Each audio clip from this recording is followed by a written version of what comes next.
안녕하세요. 미국 주식을 탐구하는 미탐TV입니다. 이 미국 주식 우량주 분석 코너는 미준TV와 제휴를 통해서 저희 채널 미탐TV와 함께 동시에 송출되고 있습니다. 오늘 함께 다뤄볼 우량주 분석 코너는 인투이트라고 하는 회사입니다. 티커로는 INTU를 쓰고 있는데요. 이 우량주 분석 코너는 우량주라고 하니까 무조건 사야 되냐 이런 의미로 하는 코너가 아니고요.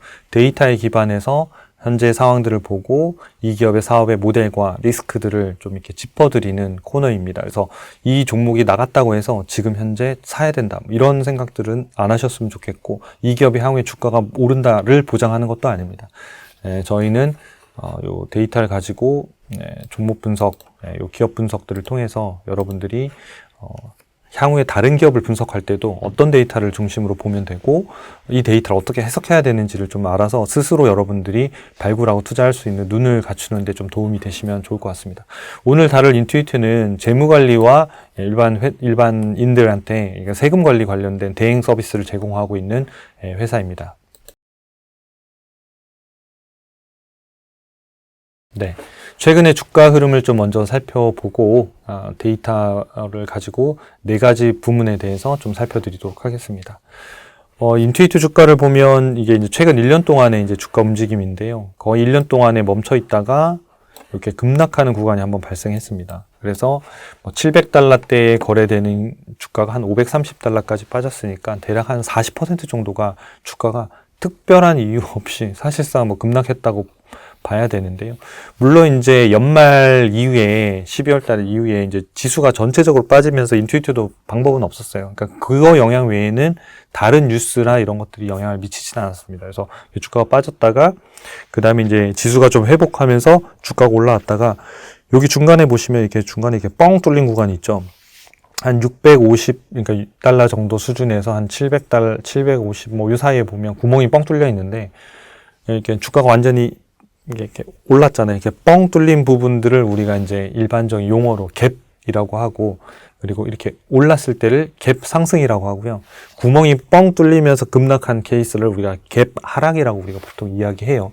그래서 이 기업 같은 경우에는 요때 갭 상승을 한번 뻥 하면서 급등하고, 그 다음에 현재는 그 급등한 이후에 상당히 이렇게 좀 뭐랄까요, 기간 조정이라고 우리가 하죠. 이렇게 급등하고 나면 이렇게 특별히 더 오르지는 않는데 이렇게 조정을 쭉 받고 있는 것들을 우리가, 그러니까 급등 후에 어떤 급등하면 나면 또 이렇게 주식을 우리가 매도해서 수익을 확정하고 싶은 사람들이 많이 나타나거든요. 그러니까 그런 분들이 좀 이렇게 물량이 소화가 되는 그런 구간들을 우리가 기간 조정이라고 얘기하는데, 현재는 이제 급등한 이후에 이렇게 기간 조정 정도로 보이고 있습니다. 아직까지는 급락이나 이런 형태의 움직임은 아니고, 그래서 현재 저점 대비해서는 한 45% 정도 올랐다. 그럼 이때 갭 상승을 왜 했냐? 무슨 이벤트가 있었기 때문에 이 로켓 부스터처럼 팍 올랐냐? 이때 실적 발표가 있었어요.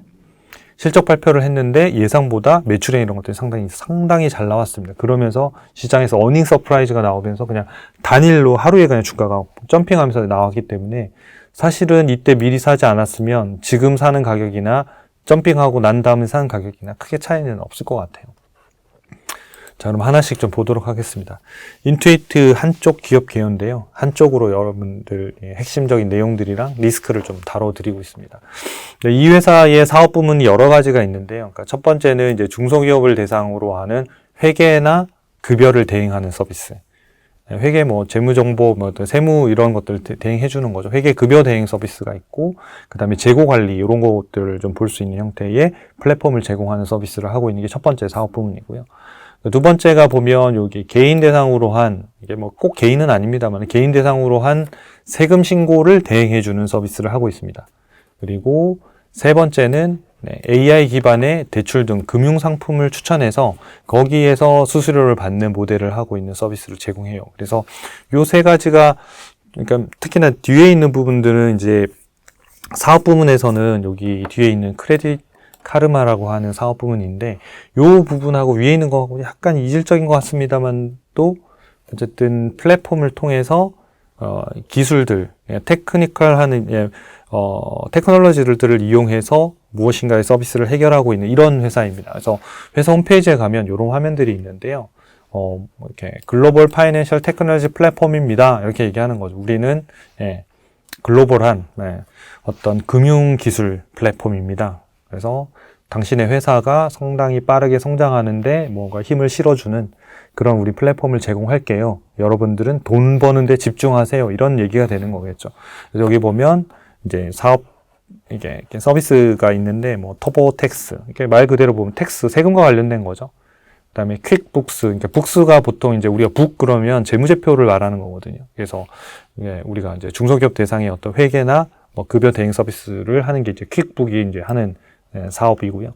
그다음 터보텍스는 세금 대행 세금 대행하고 있는 사업이고, 그 다음에 여기 크레딧 카르마라고, 그러니까 크레딧이라는 게 보통 신용인 거잖아요. 그래서 우리가 신용 점수, 우리의 신용 점수를 무료로 이제 몇 점인지를 관리해 준다던가, 물론 이제 그건 무료로 합니다만은 유료 서비스가 거기에 많이 들어가서 쓰다 보면 우리나라도 비슷한 서비스들이 많이 있죠. 그래서 있는데 금융상품들, 추천해주거나 대출을 알선해주거나 이런 것들을 통해서 수수료를 버는 모델이 크레딧 카르마라고 하는 이제 사업이고요. 마지막에 있는 요 메일침프 좀 뜬금없긴 한데요. 저희 나라에도 우리나라에도 한국에도 많이 씁니다. 그래서 그러니까 메일을 대신 보내는 메일 솔루션을 만들려고 하면 그것도 개발하는데 꽤 많은 시간들이 들어가거든요. 그래서 용인은 같은 경우에는 보내는 통당 얼마 이렇게 받기 때문에 그냥 메일을 대신 대행해서 보내는 서비스입니다. 그래서 약간 결은 다릅니다만은 사업 부문에는 여기에 같이 이제 포함되어 있습니다. 퀵북에 같이 포함되어 있는 매출로 잡히는 걸로 알고 있는데 메일침프라고 이렇게 메일 서비스를 대행하는 서비스도 제공하고 있습니다. 그래서 뭐 이런 서비스를 제공하고 있고 크게 보면 요 세 가지인데 사업 부문들로 보면 요 퀵북이라고 하는 이쪽 부분들이 37%로 가장 비중이 높은 사업이고요. 그 다음에 터보텍스 요게 이제 세금 대행, 세금 신고를 대행해주는 서비스가 27%. 그 다음에 이제 크레딧 카르마 부분이 매출 부분이 11%로 가장 낮은데 좀 주목해야 되는 부분들이 현재 사업 부문 중에서는 가장 빠르게 성장하고 있는 사업 부문입니다. 그래서 현재 성장 동력은 크레딧 카르마에 상당히 있다. 이렇게 좀 보면서 사업 부문을 좀 이해하시면 될 것 같고요. 리스크를 좀 말씀을 드릴게요. 이 회사의 리스크는 뭐냐면 우리나라에도 좀 비슷한 케이스가 있었는데 이 미국 같은 경우에는 미국 국세청에서 2024년도에 다이렉트 파일이라고 하는 자체 무료 세금 신고 시스템을 도입을 했어요. 그러면 예전에는 이제 개인들이 세금 신고를 하기 위해서 뭐 이렇게 터보텍스나 인투이트 이런 서비스를 쓴 거예요. 그래서 물론 이제 들어가면 우리는 다 무료예요라고 해서 이제 무료로 하지만 어떤 결정적인 부분은 또 우리가 돈을 내야 되는 케이스들이 발생하잖아요.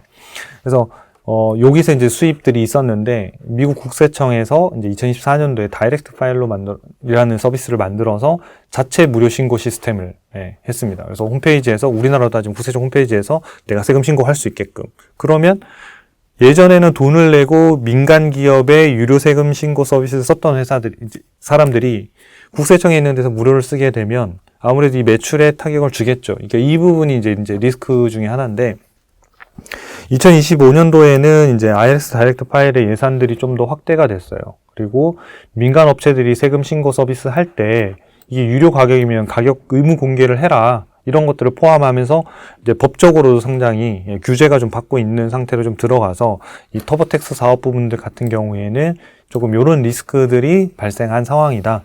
하지만 아직까지 막 본격적으로 인투이트에 영향을 주는 정도는 아닙니다. 그러니까 리스크 요인이고, 이 부분에 대해서는 과연 이제 어떤 주장들이 있냐면, 납세자와, 그러니까 납세를 해야 되는 사람과, 그러니까 납세를 부과하는 사람이 사실은 이해관계가 다르잖아요. 그러니까 부과하는 사람들은 아무쪼록 뭐 많이 부과하고 싶을 거고, 납세를 하는 사람은 최대한 절세하고 싶은 건데, 국세청이 부과를 하는데, 거기다 세금 신고까지 받는다? 이런 부분들에 대한 것들을 아마 인투이트가 방어 논리로 해석해서 이제 홍보도 하고 뭐 이렇게 하고 있는 것 같습니다. 우리나라에도 보면 이제 큰 이제 이벤트 하나가 3.3이라고 있었죠. 그러니까 3.3이 이제 국세청의 세금 신고, 그러니까 이제 우리가 세금 환급과 관련해서 보면 이제 이런 세금을 환급해 드립니다. 그러니까 무료로 해서 막 해서 실제로 뭐 무료로 세금 환급들을 많이 시켜줬죠. 그러다 보니까 국세청에 이런 신고들이 경정 청구라고 하는데, 이건 신고들이 엄청난 건수가 많이 들어가고 국세청의 일이 어마어마하게 발생한 거예요. 왜냐면 일단 경정 청구를 하면 이게 맞는지 안 맞는지를 다 봐야 될 거잖아요. 그러니까 예전에는 큰 단위가 있었다 한다면 요즘은 개인들도 뭐 5만 원, 10만 원도 나 여기 아까 말씀드린 뭐 3.3이나 또 다른 회사들도 있습니다만은 가장 대표적인 게 3.3이었으니까 거길 통해서 하면 어쨌든 국세청에서는 인력들이 투입이 되어서 이것들을 계속 해야 되는 이제 응답을 해야 되는 거예요. 이게 맞다, 안 맞다. 그러다 보니까 이제 건수들도 상당히 많이 발생하고 이런 상태라서 홈택스에서 이번에 좀가 그러니까 종합소득세 신고할 때 상당히 좀 편리하게, 거기서도 환급세액을 누르면 그냥 바로 나오게끔 구축을 했더라고요. 그래서, 저도 이제 약간 의아한 거예요. 국세청에선 돈을 내라고 부과를 했는데, 환급 누르면 환급세액을 알려줘요. 그럼 이걸 환급세액을, 맞나? 이거 최선을 다해서 알려준 걸까? 막 여러 가지 생각들도 들면서 편리하다. 뭐 이런 여러 가지 복잡한 상황들이 지금 발생한 것 같아요. 그래서 지금 이제 우리나라에서 발생한 이슈보다는 지금 인투이트라고 이제 미국에서가 먼저 일단 이런 도입들을 지금 하고 있는 상태라서 어떤 흐름으로 갈지는 모르겠습니다. 그래서 리스크 부분은 요 요인으로가 있다. 그 외에는 아직은 뭐 크레딧 카르마나 퀵뷰이나 이런 사업 부분에는 딱히 뭐 있어 보이지는 않고요. 그리고 시장 경쟁력에서도 상당히 좀 앞서 있는 기업입니다. 선두 기업이라서. 그러니까 터보택스라고 하는 세금 부분에서는 이런 리스크가 있지만 아직까지 매출에 영향을 줄 정도의 이벤트로 아직까지 이렇게 확 불거진 상태는 아니다. 하지만 이런 관련된 뉴스들은 계속 체크할 필요는 있겠다. 이렇게 정리할 수 있겠습니다. 네, 우량 기업이냐? 그렇습니다. 네, 86점이고 네, 미국 전체 상장 기업들 중에 31위입니다. 그러니까 0.5%니까 엄청 높죠. 아마 이 기업을 처음 들어보는 분도 계실 거예요. 그래서 이 기업이 이렇게 순위가 높았나라고 할 정도. 그러니까 5,500개 정도 기업들 중에서 31위니까 어마어마하게 높은 거죠. 그리고 전체적으로 보면 재무 안전성 100점, 수익성 90점, 현금 창출력 90점, 독점력 100점. 그러니까 이쪽이 꽉 차 있고 미래 성장성만 50점인데 50점이 아주 낮은 정도가 아니라 그냥 중간 성장 정도 되는 기업들에 속해요. 그래서 이런 케이스로 나타나는 기업이 대표적인 성숙기에 들어가는, 그러니까 성장기가 끝나고 성숙기에 들어가는 기업의 유형이 딱 요 형태로 나타나거든요. 그래서 요 형태가 그래도 50점대를 유지하고 있으면 그래도 성장 동력이 살아있는 거예요. 근데 만약 요 점수가 떨어져서 이렇게 일자로 나타나요. 한 10점. 그러니까 요 오각형이 요렇게 나타내는데 요 윗부분이 이게 일자로 나타나는, 그 성장성이 10점이나 0점 되면 이 회사는 거의 성장을 멈춘 단계에 들어갔다라고 보시면 돼요. 그러면 이 기업은 장기 투자하기에는 조금 어렵고 다시 성장하는 기업들로 자금을 옮기시거나 아니면 이 회사가 성장하러 턴하는 조짐들이 보이거나 조치가 보이면 그때 하시면 좋을 것 같아요. 그래서 지금은 50점 정도면 그래도 중간 성장 정도는 된다. 종합점수 보면 1년 동안 꾸준히 80점대를 유지했기 때문에 되게 굉장히 좋은 우량주고, 이런 기업들은 장기적으로 주가가 꽤 많이 오르는 이런 경향들을 보이고 있습니다. 최근 10년간 그래서 데이터를 좀 보여드릴게요. 보면 이게 꾸준히 이렇게 오르는, 그러니까 특별한 부침이 없이 매출액과 영업이익이 순이익이 이렇게 올랐다는 걸 우리가 알 수가 있겠고요. 굉장한 힘을 가진 좋은 비즈니스 모델 갖고 있었고, 영업이익률을 보면 22.2%인데 과거에 보면 20% 후반까지 있었으니까 영업이익률이 좀 떨어진 부분들이 우리가 좀 유념해서 좀 체크해야 되는 포인트 중에 하나입니다. 이건 연간 데이터고요. 최근에 이제 연환산이라고 하는 데이터는 최근 12개월 합산, 그러니까 트레일링한 값인데 요 값은 24.3%예요. 그래서 최근의 데이터로만 보면 연환산이 올라오고 있다. 그러니까 연환산이 올라온다는 최근 분기에 이익률이 턴하고 있다. 이렇게 보시면 되는 거거든요. 그래서 이 회사는 지금은 최근은 다시 마진율이 회복 중이다. 이렇게 해석할 수가 있겠습니다. 그 다음에 ROE, PBR 차트는 제가 잘 보여드리진 않는데 이 기업은 가져온 이유가 보통은 ROE하고 PBR이라고 하는 지표가 같은 방향으로 움직여요. 그러니까 그럴 수밖에 없는 거거든요. 그러니까 ROE가 먼저 움직이고, 그러니까 ROE는 또 EPS에 따라 움직이는데, ROE가 움직이면 PBR은 거기에 따라서 같이 움직이는 그림자일 뿐이에요. 그래서 ROE가 오르면 PBR 오르고, ROE가 떨어지면 PBR이 떨어져요. 근데 PBR은 우리가 밸류에이션이라고 하는 투자 지표거든요. 그래서 밸류에이션이라는 게 뭐냐면 떨어져야 되는 거예요. 주가가 빠지고, ROE가 올라가면 주가가 올라서 PBR도 올라가야 되는 이 형태를 가져가는데, 요 시점을 보시면 2025년 4월 기준 이렇게 돼 있는데, 요 한 2025년도 초반 1월부터 4월까지겠죠. 요 기간을 보면 ROE는 올랐어요. 그러니까 ROE가 이렇게 떨어지다가 그러면 PBR도 이렇게 떨어지는 게 맞는 거거든요. 이게 주가 순자산 매수라고 하는 게. 근데 여기서 지금 보면 ROE가 급등했잖아요. 이렇게 올랐는데 PBR은 반대로 이렇게 떨어졌어요. 이런 케이스들은 드물게 일어나는 케이스예요. 원래는 ROE를 따라가야 되거든요. 그러면 장기적으로 이런 시점들이 투자하기에 상당히 좋은 시점이에요. 왜냐하면 기업 가치라고 하는 ROE는 오르고, 그죠? PBR이라고 하는 거는 가격이거든요. 요 지표. 가격은 떨어진 거예요. 그러니까 가치는 올라가고 가격이 떨어진, ROE는 올라가고 PBR이 떨어진 요 시점이 투자하기에는 가장 좋은 시점이었다. 이렇게 볼 수 있는 거죠. 그래서 실제로 최근 1년간의 주가 차트를 제가 좀 가져와 봤는데 보면 여기 시점에서 급락해서 요 시점이 되겠죠. 4월 달에 요 시점이 보면 주가가 이렇게 떨어지니까 당연히 PBR이라고 하는 게 PBR이라고 하는 게 프라이스랑 북밸류하고 비교잖아요. 그러니까 프라이스가 떨어지니까 당연히 이제 PBR도 떨어졌겠죠. 그래서 PBR이 떨어진 요 시점 대신 수익성 상당히 좋았다는 거예요. 근데 요것들이 이제 시장이 안정화가 되니까 빠른 속도로 지금 주가가 올랐고 특히나 요 중간에는 한번 실적 발표가 있으면서 어닝 서프라이즈 하면서 갭상승까지 있다 보니까 더 빨리 오르게 된 상태인 거죠. 그래서 제 가격을 찾아간다. 그래서 이런 형태의 차트들은 좀 봤을 때 눈여겨보시면 좋은 기업을 발견하시는 데 좀 도움이 되신다. 그 다음에 이제 현금 흐름표로 보면 영업활동 현금 흐름이 여기가 0을 기준으로 요 위가 플러스고 밑에가 마이너스니까 꾸준히 계속 성장하고 있죠. 그래서 영업활동 현금 흐름 62억 달러, 투자 마이너스 13, 재무 마이너스 13. 그래서 플러스 마이너스 우량주 기업의 대표적인 현금 흐름이고 굉장히 좋은 기업. 그리고 순이익 같은 경우에는 지금 34.6억 달러인데 캐시플로 영업활동이 62억 달러로 거의 한 2배 가까이 되잖아요. 그러면 이게 순이익도 결국은 그러니까 영업활동 흐름을 따라서 순이익도 성장할 가능성이 있습니다. 왜냐하면 영업활동 현금 흐름에는 순이익뿐만 아니라 예를 들어서 이제 감가상각비라든지 실제로는 안 나가는 비용들이 플러스 마이너스 하는 금액이 이제 영업활동 현금 흐름이기 때문에 영업활동 현금 흐름이 높다는 거는 순이익이 아직도, 그러니까 차이가 크다는 거는 순이익이 더 개선될 가능성이 상당히 이미 내포하고 있는 회사다. 이렇게 볼 수 있겠습니다. 주가 EPS 보면 꾸준히 잘 이렇게 성장하고 있죠. 이렇게 성장하고 있고, 이 성장률을 따라서 주가가 움직일 건데 주가는 이렇게 급등 급락 얼마든지 이렇게 갈 수 있습니다. 그래서 우리는 언제 살 거냐 그러면 주가 급등했을 때보다는 조정을 받았을 때 이런 시점들의 포인트를 잡는 게 같은 기업에 투자하더라도 어떤 분은 수익률이 되게 낮거나 마이너스일 수도 있는 거예요. 왜냐하면 요럴 때 샀던 분들은 오르긴 올랐지만 수익률이 요만큼일 거잖아요. 그렇죠? 근데 요때 사신 분들은 수익률이 이렇게 된다. 수익률이 다를 수밖에 없다는 거예요. 그래서 내가 밸류에이션이나 그 수급이나 매매 타이밍들을 잘 보셔서 투자하는 거에 따라서 같은 종목을 투자하더라도 수익률은 매우 다를 수 있습니다. 저희 초이스탁 앱이 출시되어 있습니다. 구글이나 안드로이드에서 아이폰에서 다운 받으셔가지고 사용하시면 지금 있는 데이터들, 그 다음에 에서 제공하는 저희 푸시 서비스 이런 거 받으실 수 있어요. 그래서 앱 푸시 출신 설정을 꼭 하셔야 나중에 좋은 프로모션 기회나 이런 것도 있어요. 알림을 받을 수 있으니까 저희 애매한 것들 푸시 보내지 않으니까 너무 걱정하지 마시고 수신 설정해 주시면 많이 좋은 정보들을 아마 받으실 수 있으실 겁니다. 예상 실적을 보면 아까 이제 저희가 미래 성장성 점수가 50점이었잖아요. 아까 보셨죠? 오각형으로 저희가 50점 이렇게 되잖아요. 그럼 얘는 중간 성장 정도 하는 기업이다라고 했는데 그러니까 이런 데이터들을 다 체크하는 거예요. 그러니까 이걸 보지 않더라도 50점 하면 대략 어느 정도 성장했구나라는 거를 알 수 있다는 거거든요.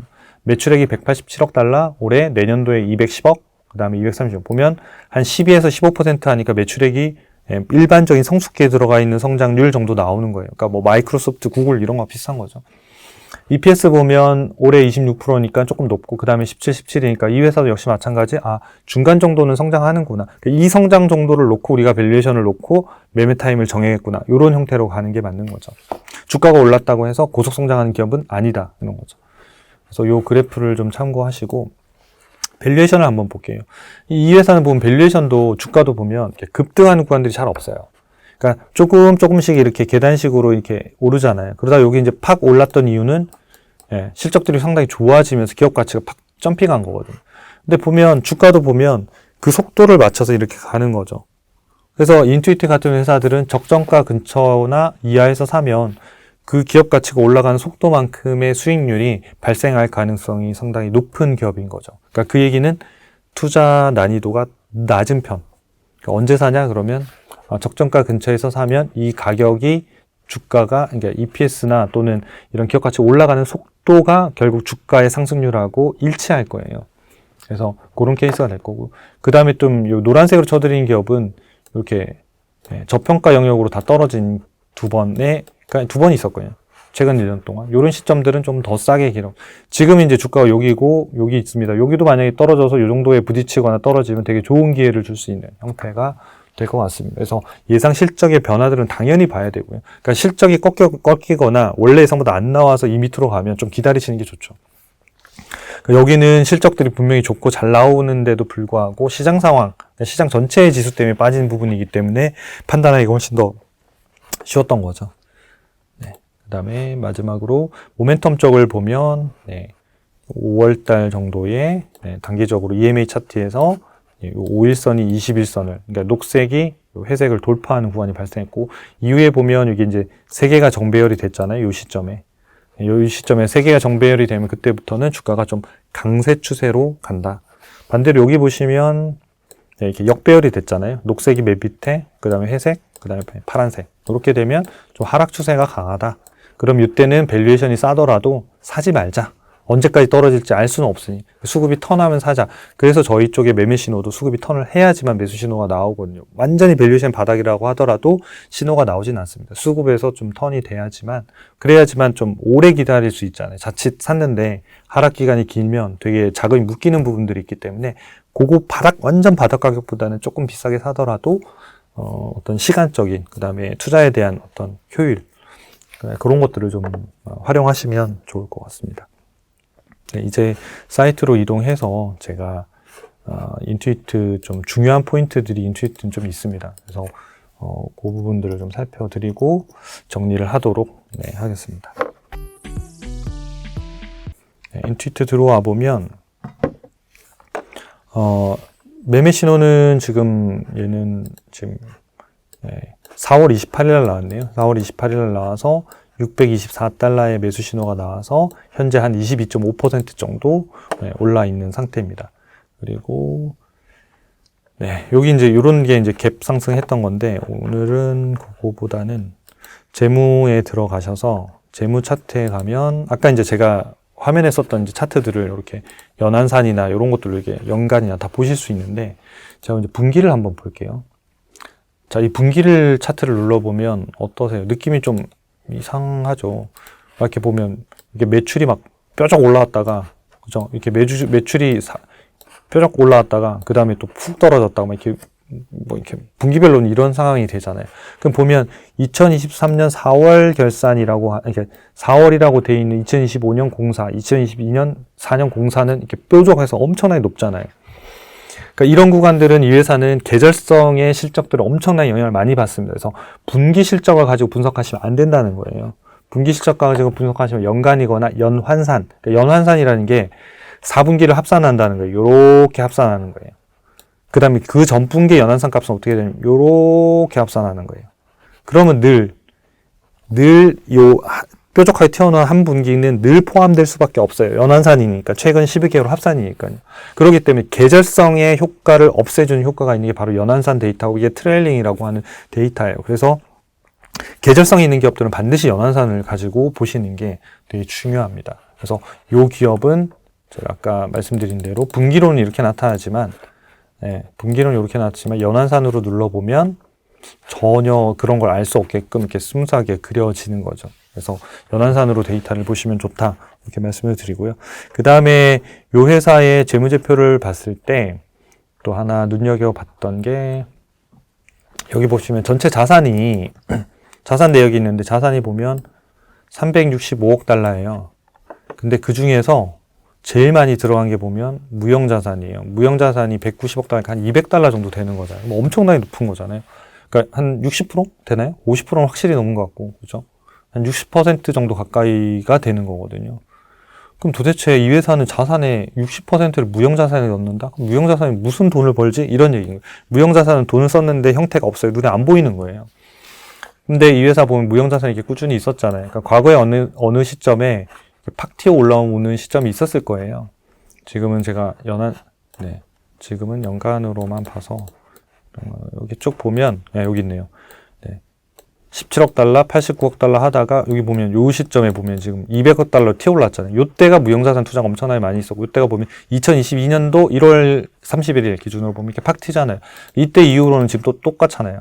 거의 똑같은 가격으로 지금 계속 지금 오는 거죠. 이게 무형자산이 조금씩 떨어지는 이유는 뭐냐면 무형자산 상각이라고 해서 좀 가치가 조금씩 줄이는 거예요. 그러니까 감가상각하고 똑같은 건데 무형자산에 대해서도 이렇게 상각을 조금씩 하면 주는데 처음에 아까 그 시점에 늘어난 시점이 지금까지 계속 오는 건데 이 무형자산이 점핑하는 경우들은 크게 보면 두 가지인데 첫 번째 것만 기억하시면 될 것 같아요. M&A 할 때 주로 발생합니다. 그러니까 인수합병 할 때. 그래서 그 시점에 인투이트가 이 관련된 사업을 하는 회사를 하나 인수한 걸로 알고 있거든요. 그러니까 인수를 하게 되면, 그러니까 인수 장부가보다 더 많이 주는 거를 무형자산에 넣게 돼 있거든요. 그래서 재무제표를 보시다가 무형자산이 점프했다. 그러면 네, M&A 했구나.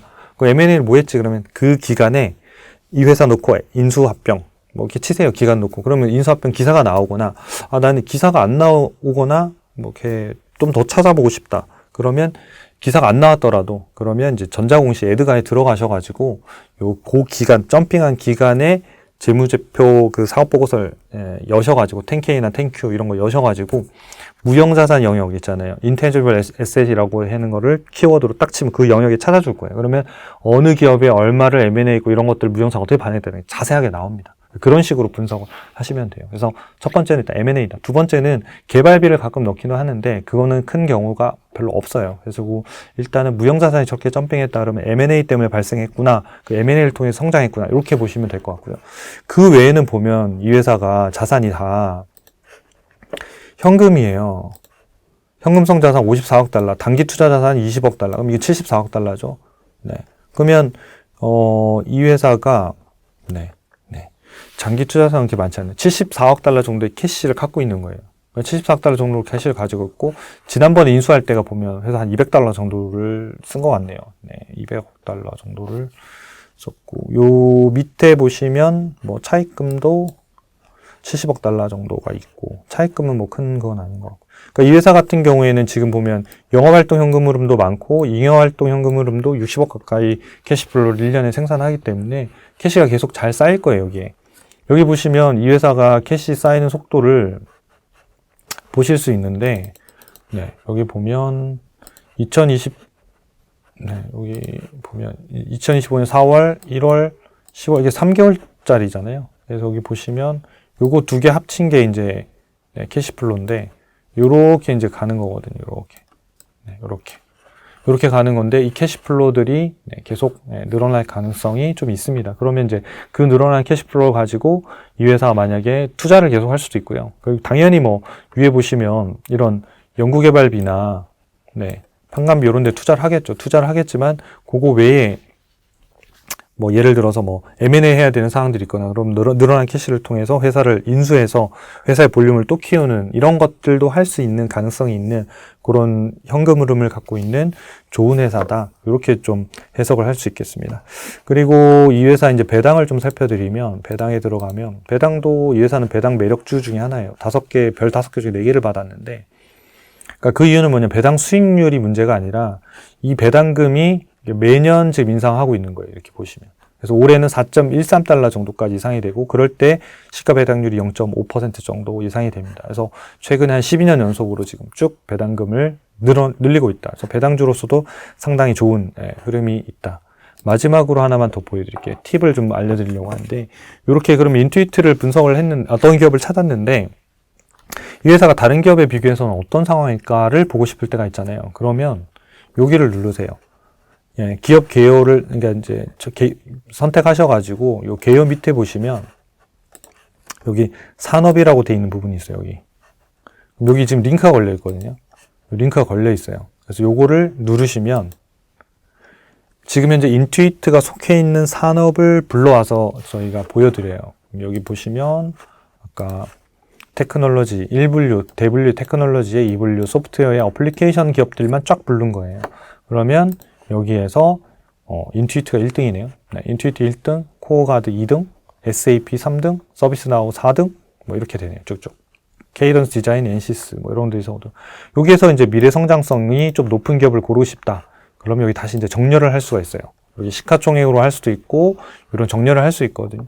그럼 여기 정렬해서 나는 성장성이 높은 기업으로 좀 하고 싶다. 이렇게 누르면 소프트웨어 어플리케이션에서는 데이브라는 회사가 85점으로 제일 높고 그다음에 엠너빈 85점, 듀오링고 85점, 스포츠 레이더 85점, 먼데이랑 쭉 순서대로 하면서 또 기업을 찾아가는 방식도 되게 좋은 방식입니다.